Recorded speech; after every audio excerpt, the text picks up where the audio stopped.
As you know by now, vaccines are incredibly important ways to control and prevent the spread of disease. Thus, we want to make sure they are available and as widely adopted as possible. This module explores the topography of vaccine hesitancy, or why people are unsure about vaccination.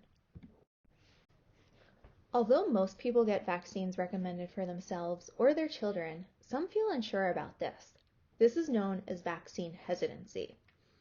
Vaccine hesitancy refers to delay in acceptance or refusal of vaccines, despite availability of vaccine services.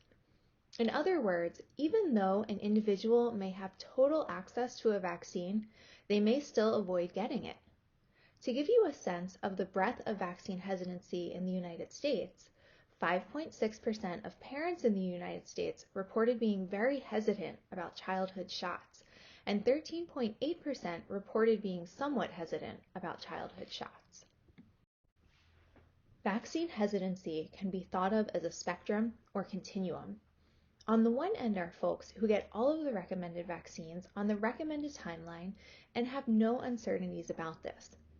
Then there are others who get all of the recommended vaccines on the recommended timeline, but who may harbor a bit of uncertainty.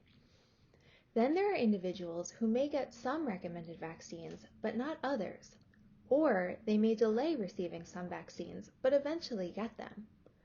Then, on the other end, are folks who refuse all vaccines.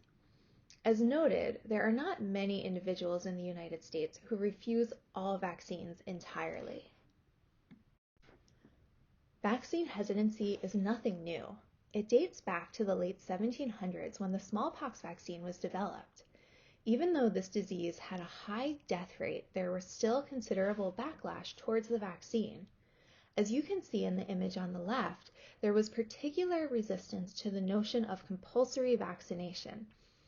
Scholars trace the advent of vaccine hesitancy in the United States to a documentary released in 1982 titled DPT, Vaccine Roulette, which claimed that the DPT vaccine caused brain damage.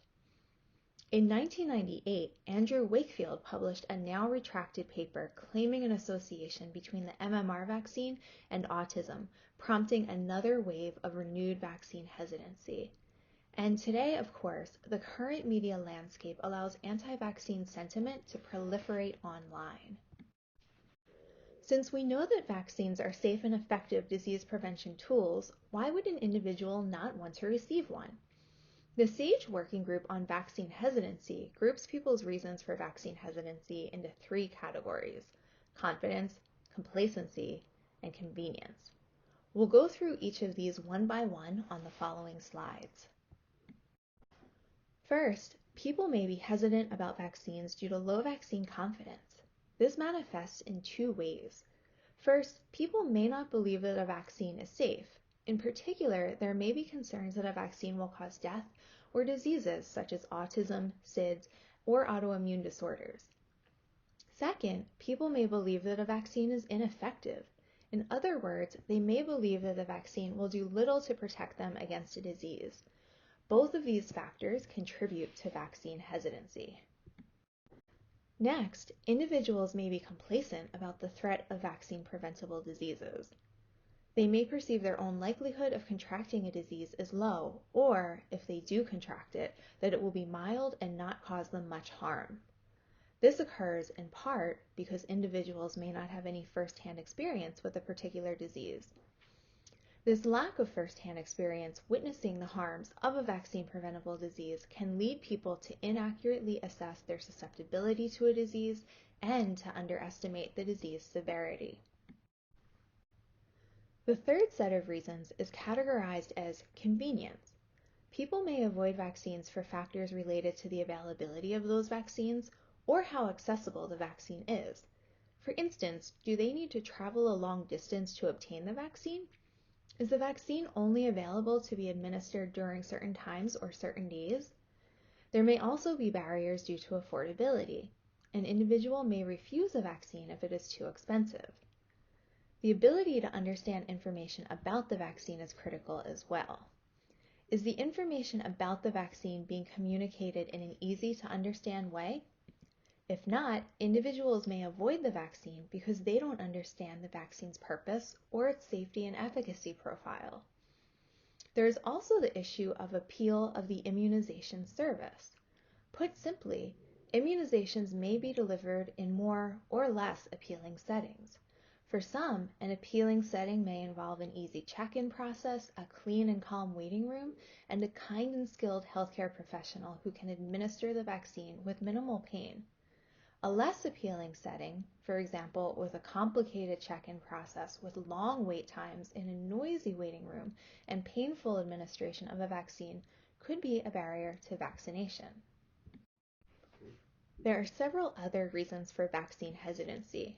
First, people may be mistrustful of doctors and healthcare providers, science and researchers, government agencies, and the pharmaceutical industry. Some of this mistrust stems from the systemic and structural racism enacted by these agents and the ways in which these agents have mistreated people of color, both historically and currently. People may also have concerns about vaccines that are related to their religious or spiritual beliefs and practices. For example, some communities may have long histories of success using traditional medicine. Vaccine hesitancy may also be linked to beliefs about personal freedom and liberty, in which vaccines are perceived as a threat to one's independence and freedom. Next, vaccine hesitancy may be connected to a preference for natural or holistic treatments, and beliefs that such treatments are superior to those used in Western medicine. Finally, vaccine hesitancy is sometimes linked to the belief that the immunity one gets from actually contracting a disease is superior to the immunity provided by a vaccine. To conclude, vaccine hesitancy is a challenge that can impede the timely administration of vaccines to a population. 3 factors contribute to vaccine hesitancy: complacency regarding the vaccine preventable disease, lack of confidence in vaccine safety and effectiveness, and lack of convenience regarding vaccine administration. Vaccine hesitancy may seem like an insurmountable challenge, but tools from psychology and behavioral science can help us better understand vaccine hesitancy so that we can move towards developing solutions.